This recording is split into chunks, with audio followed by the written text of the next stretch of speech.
Bom dia, boa tarde ou boa noite para você aí que está me assistindo. Seja bem-vindo aí às nossas aulas de filosofia. Meu nome é Lucas, eu serei o guia, o seu guia na apresentação, na breve apresentação sobre alguns pontos de filosofia, de acordo com o livro que a gente tem seguido como referência, certo? Então deixa eu colocar aqui, compartilhar os slides que eu preparei para que vocês possam acompanhar a explicação do conteúdo de hoje e a gente já inicia nossa explicação. Então, para você que já está familiarizado com os meus vídeos, já está ciente de que o livro que nós estamos utilizando é esse daqui, o Filosofando, Introdução à Filosofia. Aqui a caneta. Então, este é o livro que nós utilizamos como referência para os nossos estudos, certo? E na nossa última aula, caso você tenha perdido, dá uma breve buscada aí no meu canal, foi a aula 6, parte 1, certo? Nessa aula a gente já tinha desenvolvido alguns conceitos de trabalho, certo? Então, na nossa última aula, nós temos o trabalho de acordo com o senso comum, certo? E após essa breve apresentação do trabalho de acordo com o senso comum, que não encara ele como algo tão bom assim, o senso comum aproxima ele da tortura, certo? Algo que é penoso, algo que se nós pudéssemos escolher, nós não faríamos, certo? Após essa breve apresentação, nós fomos apresentados para a forma como alguns filósofos tratam o conceito de trabalho. Então, a nossa última aula ela foi um pouquinho mais filosófica, ela foi um pouco mais teórica sobre como o trabalho é encarado por essas figuras, por esses pensadores que nós desenvolvemos. Na aula de hoje, nós também vamos ver como que o trabalho, como outros pensadores lidam com o conceito de trabalho, só que é bem diferente da parte teórica que nós vimos na semana passada. Então, se você se lembra, ou se você não se lembra, por favor, assista o vídeo para que consiga acompanhar o conteúdo de hoje, certo? Na nossa última aula, nós vimos as concepções de trabalho de acordo com Rousseau, certo? Hegel, vimos um pouquinho sobre como Locke desenvolve o conceito dele de trabalho de propriedade a partir da concepção de corpo, certo? E vimos também a valorização do conhecimento técnico de acordo com Bacon, com Francis Bacon, que era outro filósofo, certo? Então, para o Rousseau, o trabalho ele era necessário para a sobrevivência humana, os agrupamentos humanos eles precisavam se unir para garantir a sobrevivência. Essa união, ela gera a tribo, ela gera as primeiras comunidades, e essas primeiras comunidades, elas dão fruto, elas promovem aí um cenário para o surgimento da propriedade privada, que, de acordo com Rousseau, foi o grande responsável pelas grandes desgraças que nossa sociedade vive hoje em dia, certo? Nessa apresentação sobre o trabalho, nós contrastamos com a maneira como o trabalho era visto na Grécia Antiga, certo? Então, na Grécia Antiga, o trabalho era visto com maus olhos. O que era valorizado era o intelecto humano, certo? Era a capacidade do pensamento. Com a Revolução Industrial, com o avanço tecnológico, nós tivemos uma inversão desses valores. Então, o que começou a ser valorizado foi o conhecimento técnico. E, nas palavras de Bacon, os filósofos eles deveriam parar de falar besteira e precisariam se concentrar mais na parte prática do cotidiano, na vida humana, certo? Então, nas palavras de Bacon, certo? Os filósofos eles estão sempre prontos para tagarelar, certo? Só que eles não produzem coisa alguma com as ideias que eles desenvolvem, certo? Então, o conhecimento filosófico ele deveria estar mais voltado para a prática. Nesse sentido, quem se destaca seriam as ciências, certo? O avanço tecnológico. Por fim, a gente viu como que o Hegel encarava o trabalho, certo? Para ele, o trabalho era a simbolização do homem superando a natureza, certo? O homem, ele consegue dominar a natureza, o homem, ele consegue fazer a natureza trabalhar a seu favor, certo? Então, de acordo com o Hegel, naquela passagem que nós vimos sobre o senhor e o escravo, o escravo, apesar de ser um escravo, ele acaba sendo mais livre do que o seu senhor. Por quê? Porque o escravo consegue fazer tudo para o senhor. O escravo domina a natureza e traz os frutos do trabalho dele para o senhor. Então, o senhor, ele acaba ficando mais preso ao escravo, enquanto o escravo, ele consegue dominar a natureza de fato, certo? Então, nesse pensamento do Hegel, então, quem é mais livre, quem está se sobressaindo na natureza, quem está dominando a natureza, é o escravo e não o senhor, certo? E vimos um pouquinho, por fim, do Locke, certo? Porque o Locke, ele desenvolve ali o conceito de que o homem, ele tem a sua primeira propriedade, que é o seu corpo, e o que ele faz com esse corpo, que é o trabalho, todos os frutos desse trabalho que ele desenvolve seriam propriedade dele, certo? E aí caberia, então, os encargos econômicos ou financeiros ou de venda que esse corpo poderia, que eu posso aplicar nesse produto que eu estou desenvolvendo através do meu corpo como instrumento, como ferramenta, certo? Uma vez dito tudo isso, certo? Nós vamos agora pular sobre dessa parte teórica e vamos ver o trabalho de acordo com essa outra linha de pensamento, certo? Então, o trabalho como produção de mercadoria, a concepção marxista de trabalho e alienação, como que a fragmentação do trabalho, a produtividade e o modelo de produção influencia aí como que o homem ele vai se envolver com esse trabalho na atualidade, na idade moderna e na atualidade, e como que os efeitos desse trabalho com vistas à produtividade gera no homem, quando esse trabalho ele começa a ser controlado, ele começa a ser supervisionado por outros. Então, na visão aqui do Michel Foucault, nós vamos ver o trabalho, o controle e a disciplina, como que o homem ele é forçado a se disciplinar para conseguir atender às metas ou às exigências daquele que o está empregando. Aí é a parte do funcionário. E vamos finalizar a nossa aula preparando para o nosso tema da semana seguinte, que é a nova era do trabalho, que já dou um spoiler para vocês, é como o trabalho ele tem se modificado, ao invés de ele trazer essa libertação para o homem, ele está cada vez mais esmagando o homem e o pressionando e o explorando. Um exemplo disso é o que eu estou fazendo agora para vocês, gravando essa aula para que vocês possam assistir, para que o ensino público tenha êxito na sua continuidade, para que os efeitos negativos eles sejam amenizados. Ou seja, o trabalho presencial que era feito na escola, agora ele está sendo feito de maneira virtual no home office, através do trabalho de casa. Isso já estava sendo feito, né, com os entregadores de comida, os entregadores via aplicativo, certo? Então, o que está tendo é o avanço tecnológico sendo utilizado para manter o homem cada vez mais preso com o seu trabalho. Mas é isso que a gente vai ver com mais profundidade na semana que vem. Vamos iniciar o tema da nossa aula de hoje, certo? Então, trabalho como mercadoria e o conceito aqui de Marx de alienação.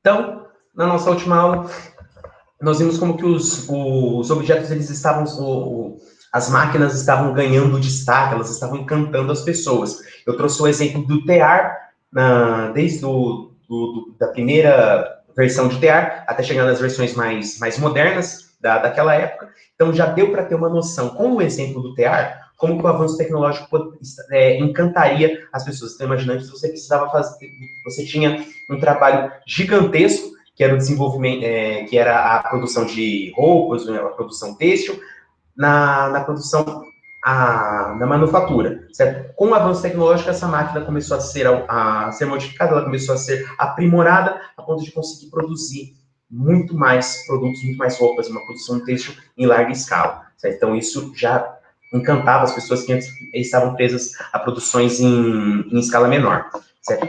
Com essa revolução industrial, com esse avanço, com essa introdução das máquinas, acompanha um problema, a questão social. Por quê? Porque se as indústrias elas estavam crescendo, uma coisa não estava crescendo, que era a qualidade de vida da população. Essas máquinas, ao invés de libertar o homem, de trazer uma qualidade de vida melhor, elas estavam, então, explorando eles cada vez mais. Então, os pontos principais dessa época. Existia uma exploração, os trabalhadores eles trabalhavam muito para ganhar pouco, existia uma extensa jornada de trabalho, mais de 18 horas por dia, certo? Péssimas instalações, não havia equipamentos de proteção pessoal, não havia segurança, não havia... As pessoas se acidentavam, fora a insalubridade própria desses lugares em que eles trabalhavam. Os salários eram extremamente baixos, e se não bastasse os salários que eram já extremamente baixos para os trabalhadores homens, havia a contratação de crianças e mulheres como mão de obra ainda mais barata. Então, aqui tem uma foto, né, de crianças trabalhando aqui nessa indústria. Com esse contexto, vai surgir movimentos sociais reivindicando qualidade de vida para os trabalhadores, exigindo direitos, exigindo dignidade, exigindo condições de trabalho melhores, certo? Que é aqui que vão surgir os movimentos socialistas, os movimentos anarquistas, os movimentos comunistas, exigindo aí uma condição melhor de trabalho. Então, para o Marx, Karl Marx, a gente já viu um pouquinho, o trabalho, ele deveria atender às necessidades do homem. Então, por que o homem começa a trabalhar? O homem, ele começa a trabalhar porque ele precisa suprir suas necessidades, ele precisa se alimentar, ele precisa de abrigo, ele precisa comer, certo? Então, quanto mais pessoas destinadas a cada uma dessas tarefas, melhor fica a sobrevivência da comunidade. Então, o trabalho deveria atender essas necessidades. E na medida em que ele atende essas necessidades, ele liberta o homem, é o homem superando a natureza. Só que não é isso que acontece na nossa ordem econômica do capitalismo. Por quê? Porque o capitalismo ele não vai promover essa liberdade do homem, certo? O capitalismo ele não vai promover essa igualdade. E a gente já pode destacar aqui o que já foi dito, certo? Que igualdade é essa que o trabalho deveria promover se as crianças e mulheres elas são apresentadas como mão de obra mais barata, certo? Não que os salários dos homens fossem tão altos assim, mas existia essa defasagem, existia essa diferença entre os salários oferecidos. Então, ele não estava promovendo a igualdade. Isso nesse campo, no campo salarial. A outra parte que não é a igualdade que é promovida pelo trabalho é a concentração de renda e o crescimento cada vez maior da pobreza. Então, existem pessoas que estavam lucrando com esse trabalho e pessoas que estavam cada vez se afundando cada vez mais na pobreza. Então, isso também não estava sendo garantido pela ordem econômica do capitalismo. Por essas e outras razões que surgem esses movimentos sociais que a gente já mencionou, certo? Então, o trabalhador, nesse contexto do capitalismo, ele mais perde do que ganha, porque apesar do trabalhador produzir, quem fica com o lucro daquilo que ele está produzindo são os donos das fábricas, são os donos dos meios de produção, que são os lugares destinados a movimentar a renda em determinada comunidade.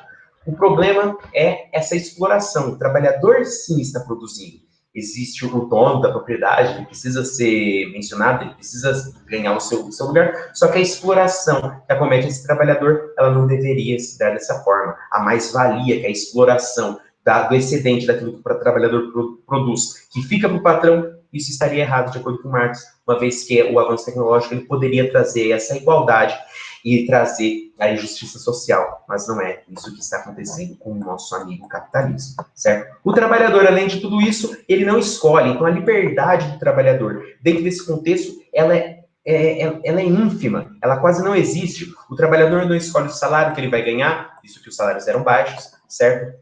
O trabalhador também não escolhe o tempo de trabalho, ele vai ganhar de acordo com as horas que ele irá trabalhar, ou de acordo com a produção do produto que ele está produzindo, certo? Então, ele não está escolhendo esses fatores. E, além de tudo isso, ele não escolhe o ritmo, certo? Então, nessa época, o que estava sendo priorizado era a produção em larga escala. Então, o trabalhador ele ficava horas e horas trabalhando, certas vezes com sono, sujeito a algum acidente de trabalho, certo? Porque ele não escolhe esse ritmo. Então, isso acaba também gerando efeitos negativos no corpo, na saúde do corpo e da mente desse trabalhador, certo? Isso tudo, o trabalho como algo que deve produzir uma mercadoria, vai desenvolvendo aos poucos esse conceito de alienação e a gente vai chegar lá.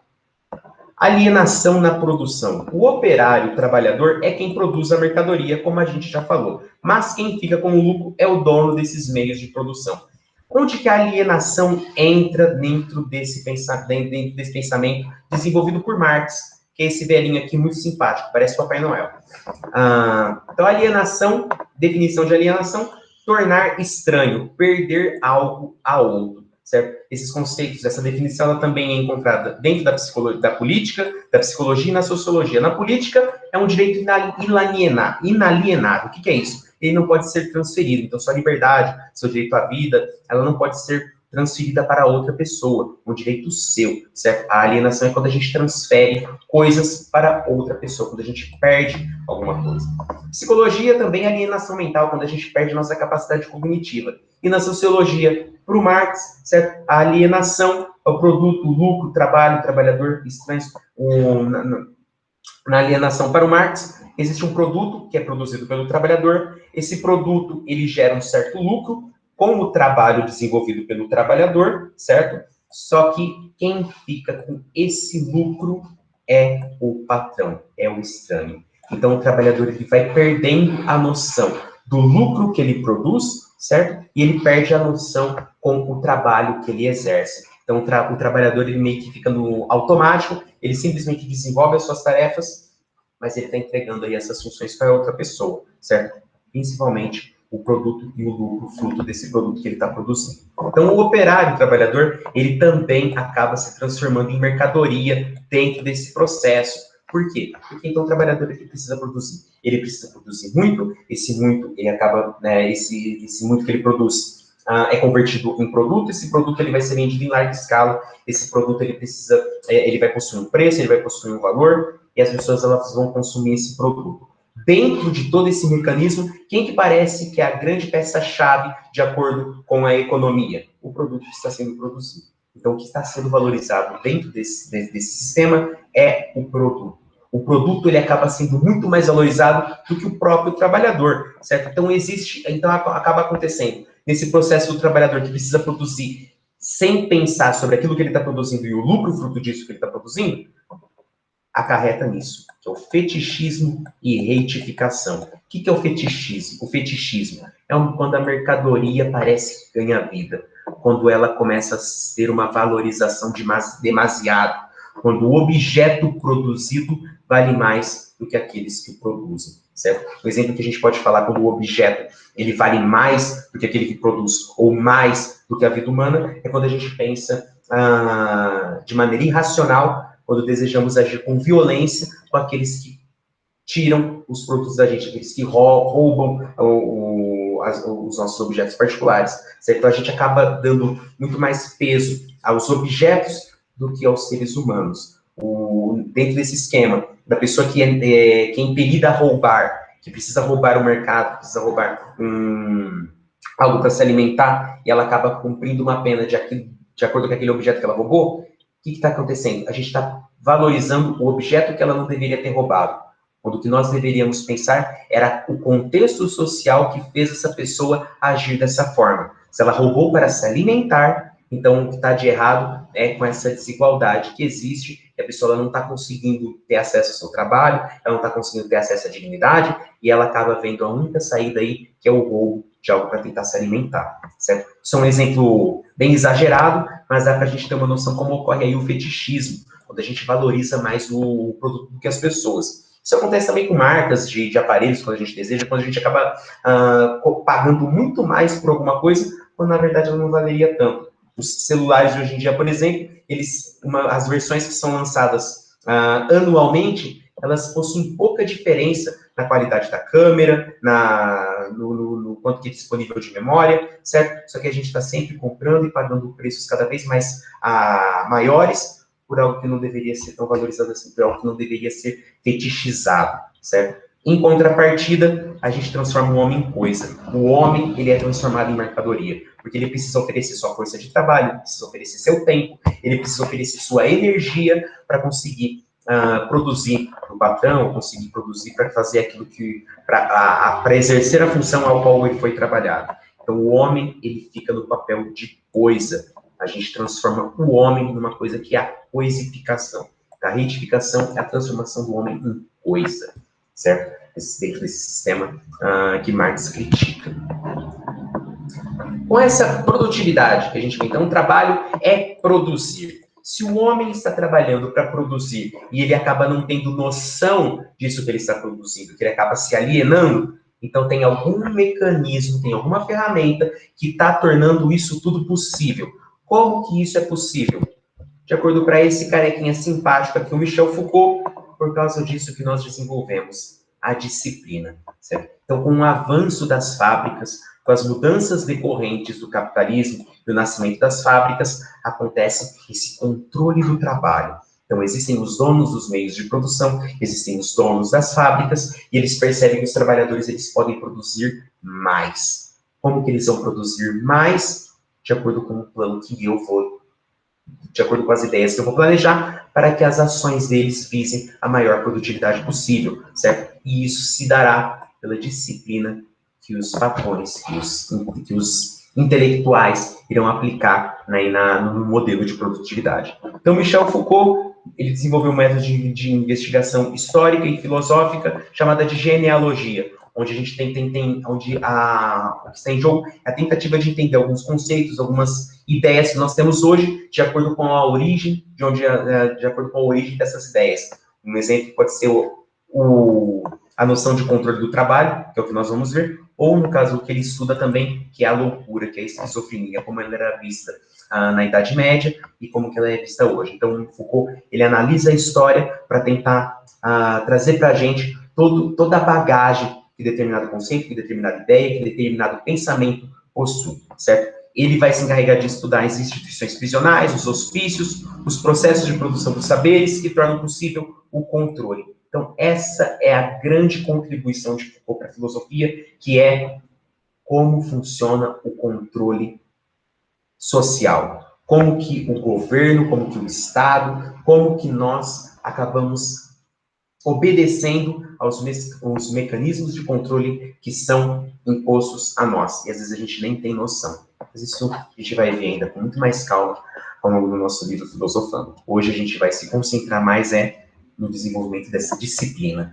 Como que foi possível moldar o homem para produzir cada vez mais e prejudicar ainda mais a libertação do homem através do trabalho, alienando cada vez mais o trabalhador. Então, para ter uma noção como que a disciplina funciona, tem isso daqui, ó. Então, Foucault aproveita a descrição que o jurista Jeremy Bentham fez de um projeto denominado Panopticon, que significa ver tudo, em que imagina uma construção de vidro em anel, certo? Aqui, ó, a gente vê que ela é formada em anel, com uma torre no centro, para alojar loucos, doentes, prisioneiros, estudantes ou operários. Esse modelo aqui não diz respeito apenas ao trabalho ou apenas às prisões. É um modelo de vigilância que tenta dar conta de tudo isso daqui. Louco, doente, prisioneiro, estudante, operário. Existem pessoas pensando em mecanismos mais eficientes de nos controlar. E um jeito disso é essa tentativa de construção desse presídio, certo? Continuando. Controlados de uma torre central com absoluta visibilidade. O resultado é a interiorização do olhar que vigia. Então, o que acontece? Existem esses prisioneiros, certo? E eles são observados pela galera que fica aqui no meio. Os prisioneiros não estão vendo quem os está observando, mas eles imaginam, eles já partem do pressuposto de que estão sendo vigiados. Esse anseio, esse medo, esse receio de não saber se estão sendo observados ou não, leva eles a agirem de determinada forma. Então, eles adotam determinado comportamento desejado pelo vigilante que está observando eles, certo? Então, o prisioneiro ou a pessoa aprisionada que está dentro desse esquema aqui sendo observada, ela acaba interiorizando o olhar de quem vigia. Então, ela policia suas ações para agir de acordo com a expectativa daquele que está vigiando ela, daquele que está observando. Isso é perturbador, mas muito interessante. De modo que cada um não perceba a própria sujeição, certo? Então, é essa a noção. Então, com esse panóptico, com essa noção de que estamos sendo vigiados, de que nós interiorizamos a norma e agimos conforme o que esperamos que o outro está nos observando, é que Foucault vai desenvolver aí a vigilância por meio do trabalho. Então, tem essa historiadora, Michelle Perrault, e ela comenta a descrição feita por um inspetor de manufatura numa oficina têxtil na França do século XVIII, certo? Então, essa daqui é o comentário dela do inspetor. Então, o inspetor, ele fala o seguinte: no meio dessa sala, em um canal coberto, com lajes entreabertas, cada filandeira vai, em silêncio, tirar a água de que precisa para a fiação, então, produzindo uma peça de roupa ou alguma coisa têxtil. Essa oficina, à primeira vista, surpreende o visitante pela quantidade de pessoas empregadas, pela ordem e pela limpeza e pela extrema subordinação.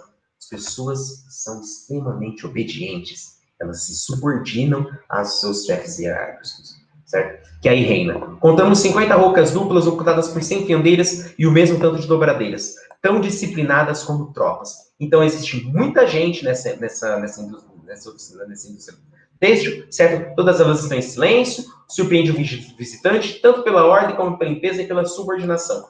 Isso no século XVIII.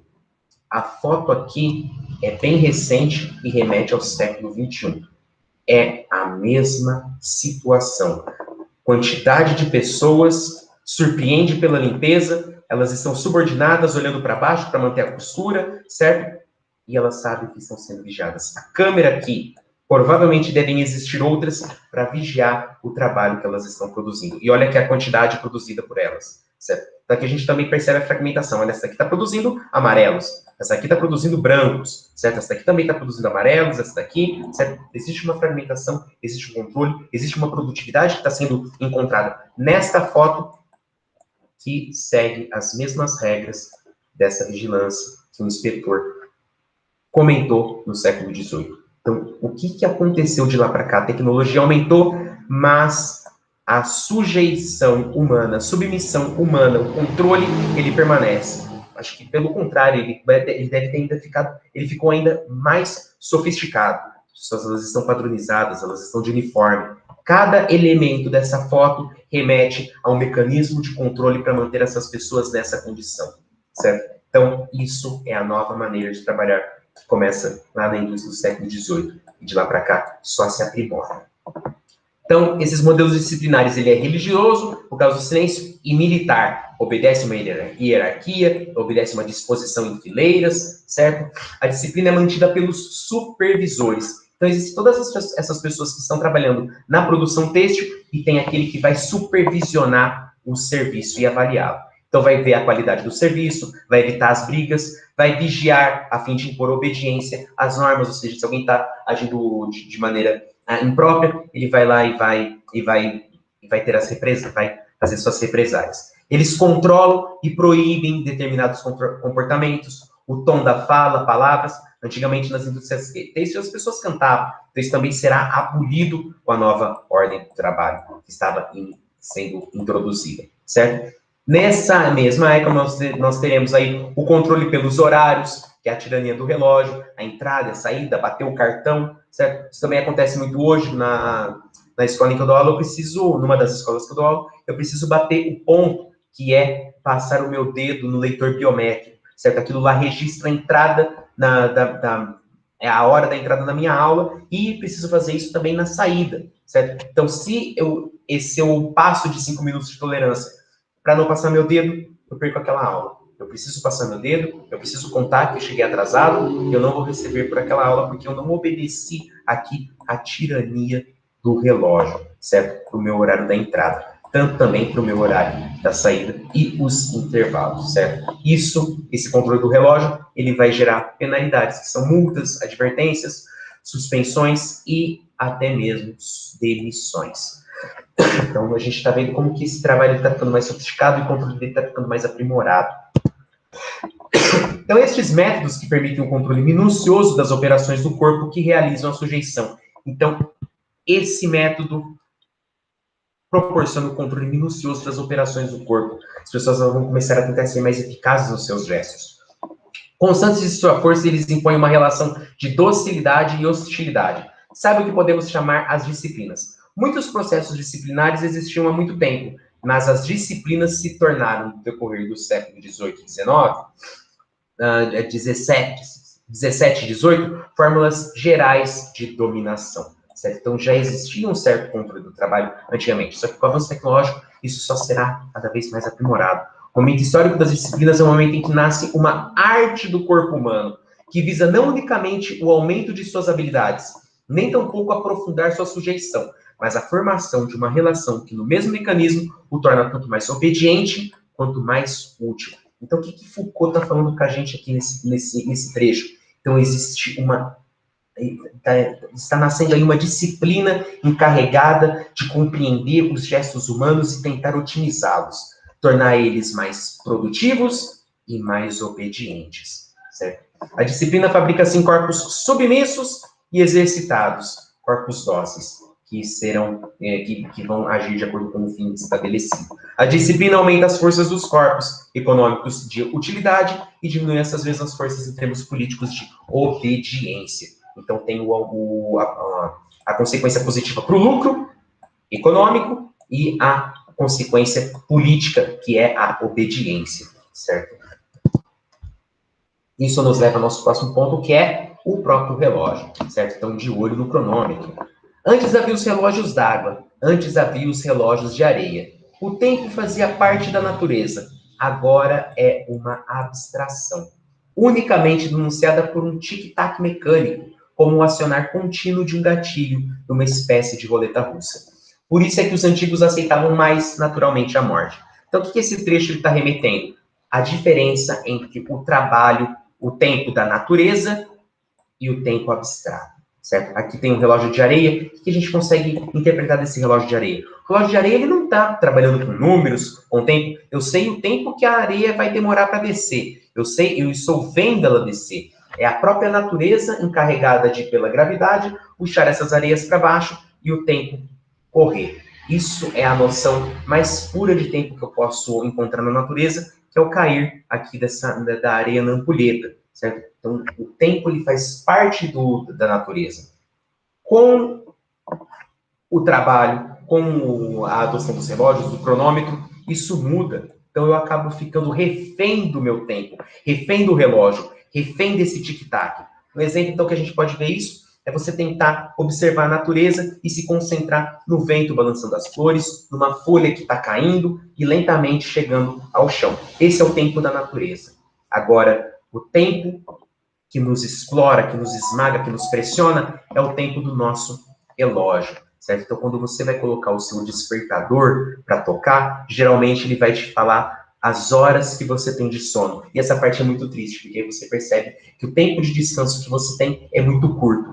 Por que você sabe que o tempo de descanso que você tem é muito curto? Porque o seu cotidiano, você já tem consciência de que o seu cotidiano é exaustivo, ele é penoso, você faz muita coisa, você não tem tempo para você, certo? E aí, quando você tem finalmente a chegada a hora para poder descansar, para poder repor suas energias, para poder ter uma noite de sono agradável, você descobre que tem menos de 5 horas para dormir. E que no dia seguinte, tudo vai acontecer de novo, e de novo, e de novo, e de novo. Então, essa é a grande diferença do tempo abstrato, o tempo do relógio, com o tempo da natureza, certo? Então, os horários das fábricas, elas não respeitam, elas impõem esse tipo de tempo aqui. Então, o tempo das fábricas não respeita as diferenças individuais, certo? Eles visam eficácia, eles visam organização, padronização e o lucro. Então, a qualidade de vida humana, da vida humana, a dignidade, os direitos, enfim, eles morrem com a adoção, com a tirania desse relógio, certo? Não respeita as diferenças individuais, em nome do lucro. Então, os proprietários das fábricas, eles vão criar sistemas de racionalização da produção. O que é isso? Vão pensar mecanismos de tornar a produção cada vez maior. Menor tempo, maior produtividade.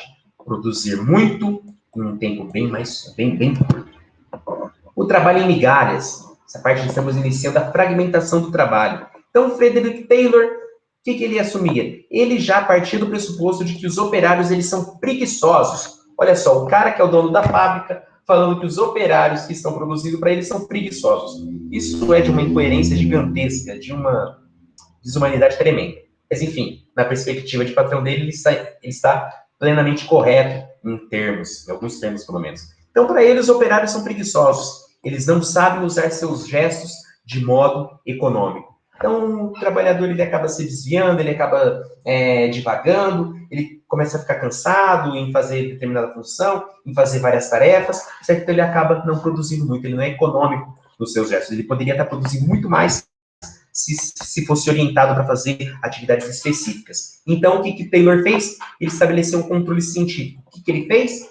Ele colocou a medição da produtividade através de cronômetros, certo? Para que a produção fabril fosse cada vez mais simples e rápida, certo? Então, com o Taylor, o que a gente está tendo? A gente está voltando aí à valorização do trabalho e do conhecimento prático e do conhecimento teórico, dando um pouquinho mais de razão, dando um pouquinho mais de valor para o conhecimento teórico. Por quê? Porque vai voltar a diferença entre saber e produzir. Vai ter aqueles que vão saber como produzir. Então, vai ser essa separação entre conceber, em pensar formas mais eficazes de produção para que aqueles que irão produzir consigam produzir cada vez mais. Então, existe aqui essa racionalização, é a criação desses mecanismos. E o primeiro deles foi a adoção do cronômetro nas fábricas, para medir a quantidade que é produzida em X de tempo. Então, aqui remete ao Taylorismo. O outro modelo de produção que nós temos é de Ford, Henry Ford, o Fordismo. Então, o Fordismo, ele é uma teve o aumento da produtividade com outra grande ideia, que foi o uso da esteira. Em onde? Na linha de montagem. Então aqui a gente tem um pouquinho dessa noção. Olha só que a esteira, o carro vai sendo montado aos poucos, ele começa em determinada parte, e conforme ele vai avançando na esteira, vai sendo adicionada as outras partes. Cada trabalhador aqui é responsável por uma parte diferente para se colocar no carro. Então esse uso da esteira aqui, ele também já contribuiu com um aumento significativo aí na produção. Da padronização da produção em sua fábrica de automóveis foi onde esse modelo foi utilizado. O parcelamento das tarefas, cada operário produzindo apenas uma parte do produto, em determinadas partes da esteira, reduziu a atividade a gestos ainda mínimos. Não sei se está... Nossa, isso fica feio, gramaticalmente falando. Então, reduziu os gestos a ações mínimas, aumentando ainda mais a produtividade. Então, aumentou a produtividade de maneira incrível. Só que existem problemas com esse tipo de produção.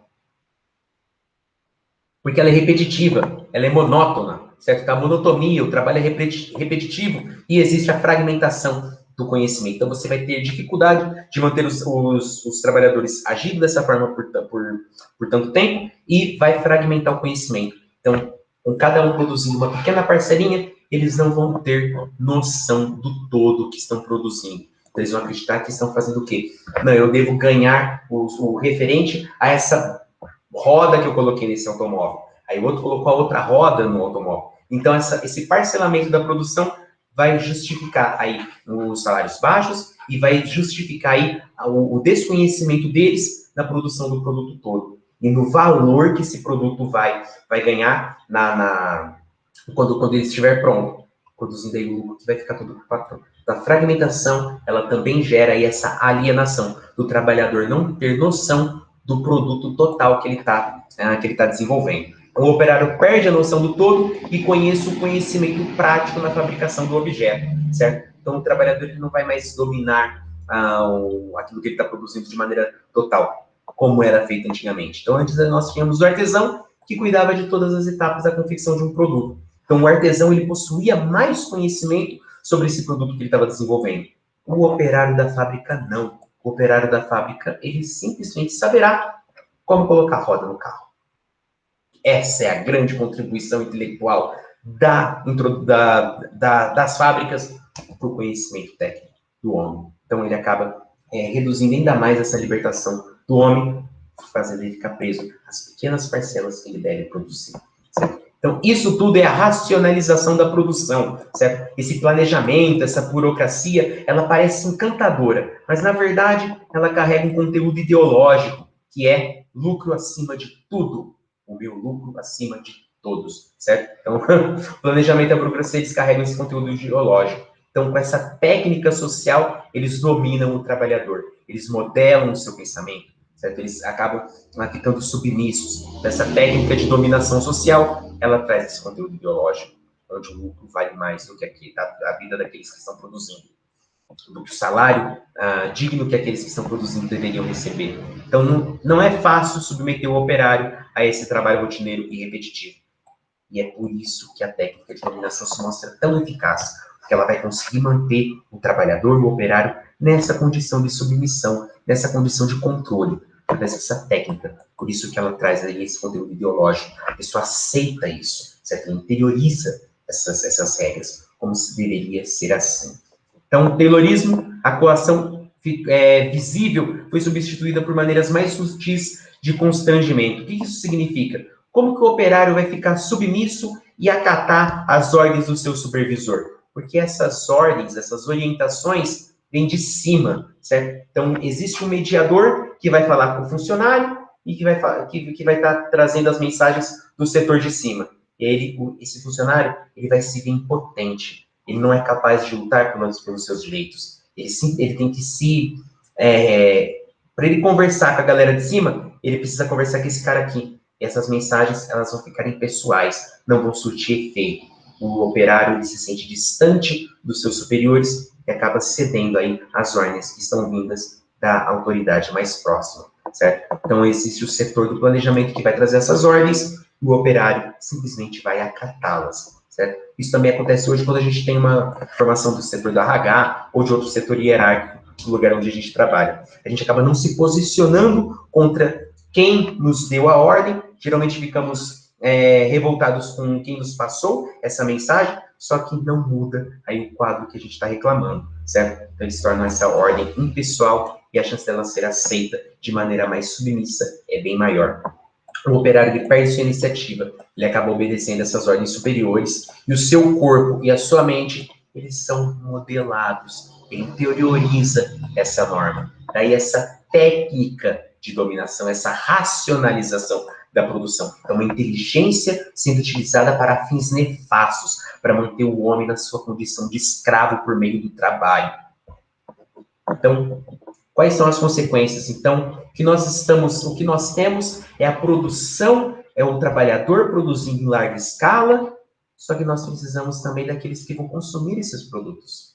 Então, com essa produção em série, nós teremos o consumo em série. Então, imagina, nós temos uma empresa que produz uma fábrica que está produzindo automóveis em larga escala, eles precisam ser vendidos.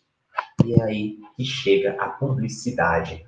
O sonho americano, a compra, o estilo de vida, os status que nós desejamos, isso tudo vem da publicidade.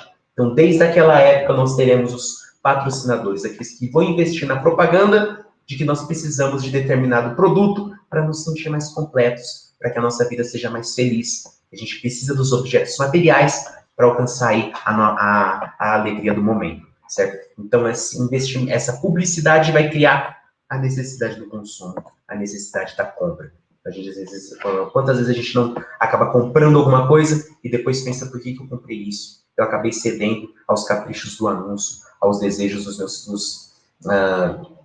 dos vendedores. A gente acaba não raciocinando sobre esse bombardeio de consumo que nós estamos sujeitos. Isso acontece direto quando a gente coloca um vídeo no YouTube e aparecem os anúncios. Nós estamos sujeitos a esses anúncios, esses patrocinadores que tentam vender de maneira incansável os seus produtos para a gente. Certo? Então, existe uma inteligência por trás dessa publicidade para fazer com que nós consumamos, para fazer com que a gente consuma cada vez mais. Então, nasce a sociedade do consumo. Bom, o último modelo de produção que nós temos é o toyotismo, onde teremos algumas mudanças. Então, o sistema de produção ele vai acabar sendo mais flexível, certo? E ele vai atender aos pedidos sob demanda. Por que essa diferença é importante? Porque com a produção em larga escala do taylorismo, do fordismo, os produtos eles acabam ficando em estoque. Eles acabam não sendo vendidos. Nós tivemos várias crises nesse período e eles acabaram não sendo comprados, eles acabaram não sendo consumidos. Existiu uma crise financeira nessa época. Então, para evitar esse tipo de prejuízo, é que chega o toyotismo, onde os produtos são produzidos através de demanda, de acordo com aqueles que vão comprá-lo de fato. Assim, você não acaba perdendo sua mercadoria, certo? Dentro desse sistema, o trabalho em equipe também ele é privilegiado e a participação, decisão e mão de obra, os operários eles têm mais participação e nas decisões que a empresa adota, e a mão de obra, ela precisa ser qualificada e multifuncional, porque nós não teremos o trabalho dividido aqui, tanto em parcelas. O operário, o trabalhador dentro do toyotismo, ele vai precisar aprender a operar máquinas. E não é qualquer um que opera máquinas, não é qualquer um que vai ser o chefe de determinado setor. Ele precisa ter um conhecimento para isso. Daí a necessidade de uma mão de obra qualificada. Um dos efeitos desse modelo de produção é o enfraquecimento dos sindicatos e a dificuldade de reivindicar novos direitos e na manutenção das conquistas realizadas. Apesar desses pequenos avanços que o toyotismo traz, a condição do trabalhador ainda era bem deprimente. E essa tentativa de conquistar esses direitos, ou manter aqueles que foram conquistados, ainda era um grande desafio na época. Ainda é um grande desafio hoje, né? Certo? Então, com essa tecnologia de automação, com o surgimento da robótica, com a microeletrônica, com tudo isso que nós temos já, falando da nossa atualidade, toda essa bagagem que vem com o trabalho, nós percebemos como ele tem se modificado. E com essas novas tecnologias, vem novos padrões de produtividade.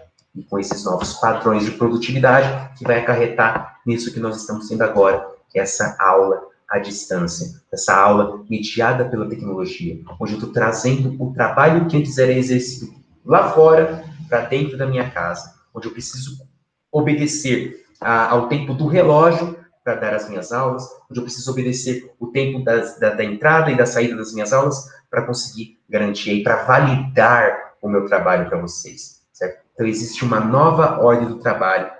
Já existia essa modificação, certo, com o avanço tecnológico, só que com a situação que nós vivemos hoje, a situação pandêmica, tornou isso, fez isso atingir muitos outros setores, e um deles foi a escola, que também precisou utilizar a tecnologia para prosseguir com os estudos, que, no final das contas, é uma nova forma de explorar aí o trabalhador com as suas novas tiranias, enfim. Esse tema fica para a nossa próxima aula.